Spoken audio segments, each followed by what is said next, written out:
Welcome to yet another special week of Reviews on the Run, a very special episode because today we are going to talk about the Nintendo 64, and I agree, my friend, flawed beauty is the way to describe this thing. Yeah, this is interesting because this was a pretty big landmark system. This, with the PlayStation 1 and the Sega Saturn all coming out around the same time, these really ushered in 3D games and 3D game design, you know, most specifically from the designs of Super Mario 64.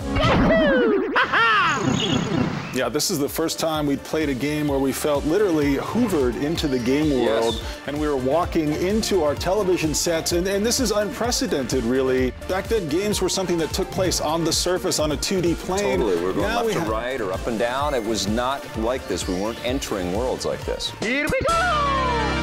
Now, I know, my friend, you have a terrific Nintendo 64 story. I have one too, but I want you to tell yours first. I instantly fell in love with this machine because of Super Mario 64. Hello! When Nintendo showed this at the E3 in 1996 and kind of opened our eyes to the idea of walking into this world, it was unbelievable. And I remember taking an early trip. Japan got the N64 first, and while I was in LA, I wanted to buy an import Japanese N64 with an import Japanese Super Mario 64. Right. And so I did that. I bought them. They were more expensive than the launch machine was going to be when it came to North America, but I had to have them now. And then we hit the road again on our road trip back from Los Angeles to Vancouver, which is where we're headquartered. And along the way, I wanted to plug the machine into TVs in different hotels that we were staying at. But back then, they didn't have TVs with RCA inputs. Yes. So I actually plugged it into our little camcorder, which had an RCA import. And I played Mario 64 while looking in the viewfinder of a 2-inch screen in black and white. That's my first experience playing Mario 64. Yeah. I played hours and hours of it, looking into a little tiny camera.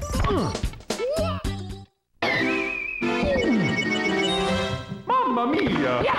It was priced at only $250 if you were able to find one. Yes. But there was a huge shortage in the beginning when this thing first came out. You couldn't find them anywhere. And it was all due to Mario 64. I mean, that game was such a profound shift. It was a change.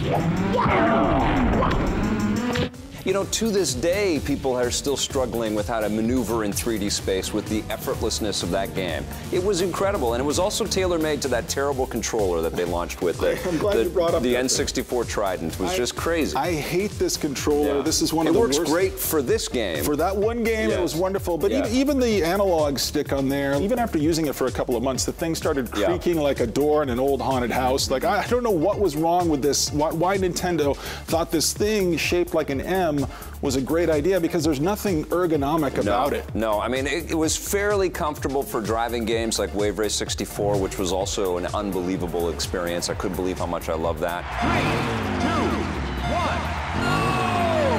1, go! Pilot Wings actually performed okay. So for very specific titles, it was all right, but it was so clunky, especially compared to the elegance of the PlayStation DualShock. I mean, it just wasn't that much fun to play with this thing anymore. Now, the big controversy around the Nintendo 64 and of the era was cartridges versus CD-ROMs. The PS1 was coming out. And the Saturn as well. And they were committed to the CD-ROM format. All games were going to be printed to disc. I was still a cartridge man at this as backwards as that sound. I was really with Nintendo, mostly because of my allegiance for the Super Nintendo, but I hated the loading ... screen. I was a cartridge proponent as well, and I remember getting into fights with Tommy on the show all the time about our love for N64 and his love for PlayStation. And I think it really had more to do with the software. I liked the stuff that Rare was putting out back then on the N64, and I really loved Nintendo's 3D recreations of their classic franchises, like, you know, The Legend of Zelda: Ocarina of Time, which is incredible, and Majora's Mask. Little game you might have heard of. Which is incredible.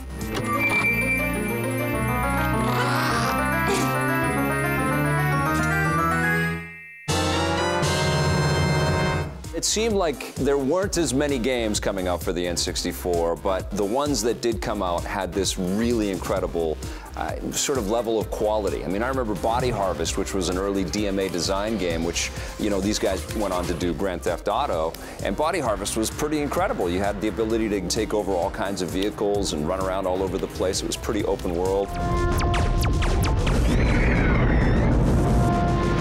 The Rare stuff like Conker and Donkey Kong and GoldenEye.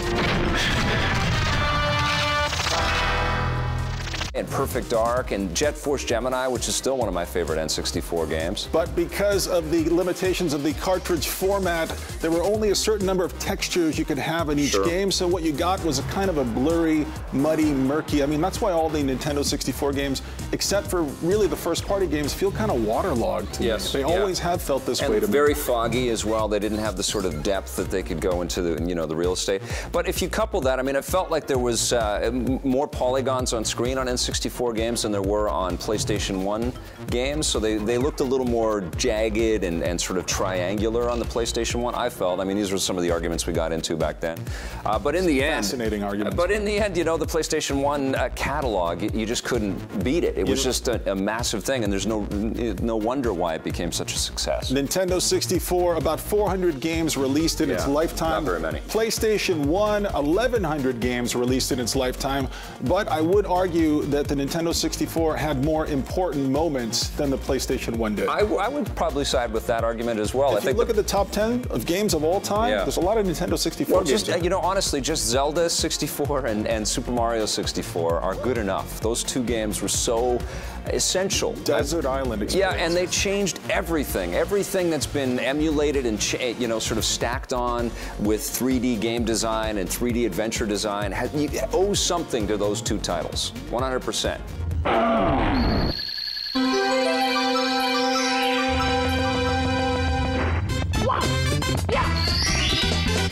Here we go! So we've got all kinds of Nintendo 64 coverage exclusively for you. We're going to visit with all the teams, just like we've done with all previous consoles all week long. Absolutely, but stick around. We've got more reviews for you right after this.